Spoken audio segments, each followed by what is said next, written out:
When Trump won the election, Labour were worried. Senior Labour politicians had said some pretty critical things about Trump in the past, and his right-hand man, Elon Musk, has made it very clear that he's no fan of Keir Starmer. However, a month into Trump's first term, and the UK looks surprisingly safe.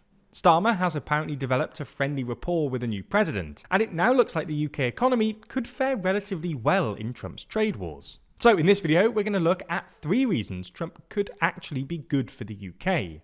Namely, that the UK might avoid a trade war, might be able to capitalise on America's own economic woes, and might be able to strike a new deal with the EU.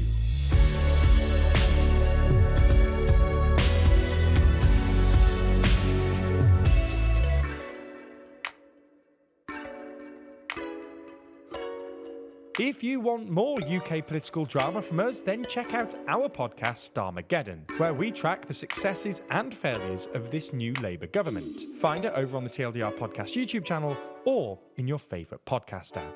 So the first reason why Trump could be good for the UK is that it looks like, unlike basically every other American ally, the UK is going to avoid a trade war with the US. This is both because Trump seems to just be pretty keen on the UK.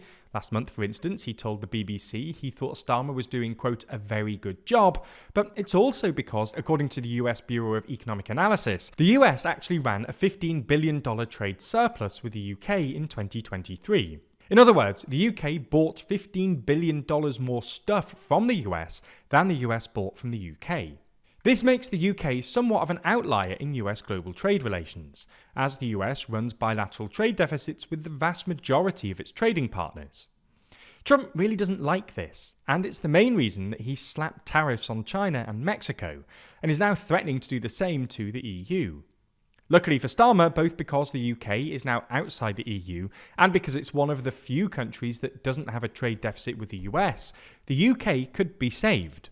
What makes this all the more fortunate is that, well, it's mainly the consequence of a statistical quirk. In fact, according to the UK statistics, the UK actually exports way more to the US than it imports.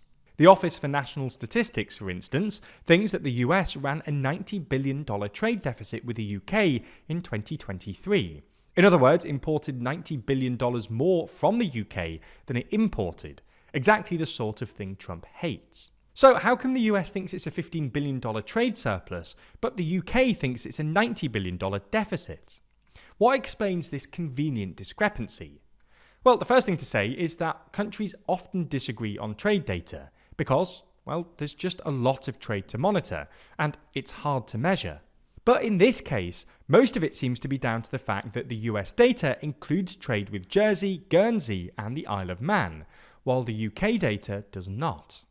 This makes a big difference because these so-called crown dependencies are home to a whole load of finance companies. According to the Financial Times, British diplomats are apparently aware of this discrepancy and are trying to make sure Trump only sees the US data, with a senior official joking that, quote, using America's own trade data provides a shared and strong foundation when engaging in discussions with our American friends. So that's the first reason Trump could be good for the UK. We might avoid a trade war. The second reason is that the dislocation Trump is imposing on the American economy could be pretty great for the UK. This is basically because the UK today is essentially a services-based economy, and its main international competitor is the US. The US is the world's largest services exporter, and the UK is number 2. Trump's tariffs should give the UK an advantage here, because they'll probably be inflationary, which will mean steeper interest rate hikes by the Federal Reserve. This will in turn make it more attractive to save in dollars, which will create new demand for dollars and push its value up against other currencies. This is why the dollar surged earlier this week, after Trump announced he would be imposing massive tariffs on China, Mexico, and Canada, affecting about 50% of America's trade. This will make America's exports less competitive, and British exports cheaper by comparison.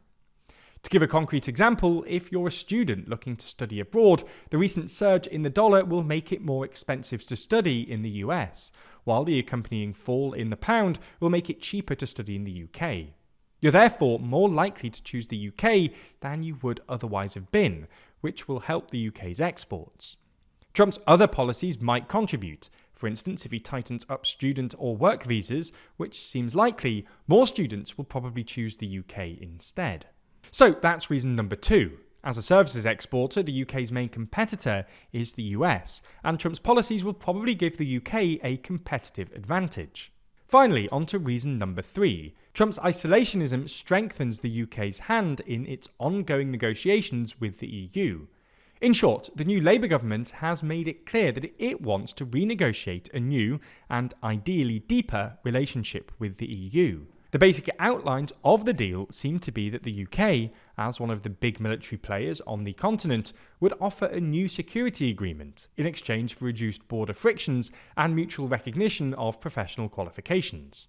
However, this prospective deal has reportedly fallen apart because the EU is demanding that the UK first agreed to a new fisheries deal as well as a new youth mobility scheme, which would allow young Europeans to work and study in the UK.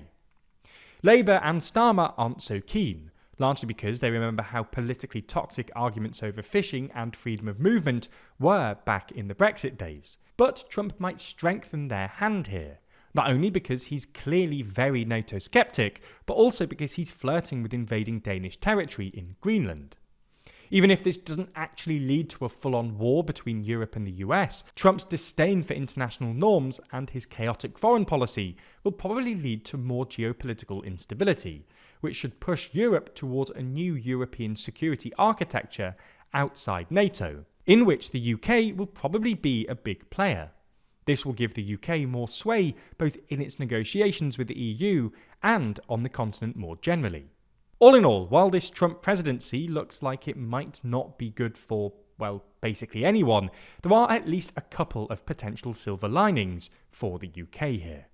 He might have only been in office for a few weeks, but Trump has made a big impact already, as we've covered extensively. That's not all we have to say though, because there's a lot of weird and wild things we don't have time to cover in videos, from if Trump's becoming an imperial president, to America's wild history of territorial expansion, to questioning if the US is actually an oligarchy. All of these things could lead you to say, WTF USA, which is, appropriately, also the name of the series I'm literally telling you about right now. WTF USA takes a tongue-in-cheek look at the weirder side of US politics, unpacking what Trump's really up to and why Trump's kind of weird decisions could end up being incredibly impactful. WTF USA is released every other Friday only on Nebula, the streaming service we co-own with a bunch of your favourite creators. Those creators also make a ton of other exclusive Nebula content, including Tom Nichols' new documentary Boomers. In the feature-length documentary, Tom explores the wild truth that old people kind of run the world, unpacking why affordable housing, cheap education, living wages are slipping out of reach for younger generations, as well as questioning the questionable legacy of the baby boomers. It's not just original content either. You can also watch every normal TLDR video on Nebula ad-free, and in some instances before they land on YouTube. If you're not a member already, click our link in the description to get 40% off, which brings the price down to just $36 a year or $3 a month. That's a real steal considering all of the original content on the platform, and the fact that signing up using our link directly funds the channel and allows us to make more content going forward. So thanks for your support, and please do join us over on Nebula.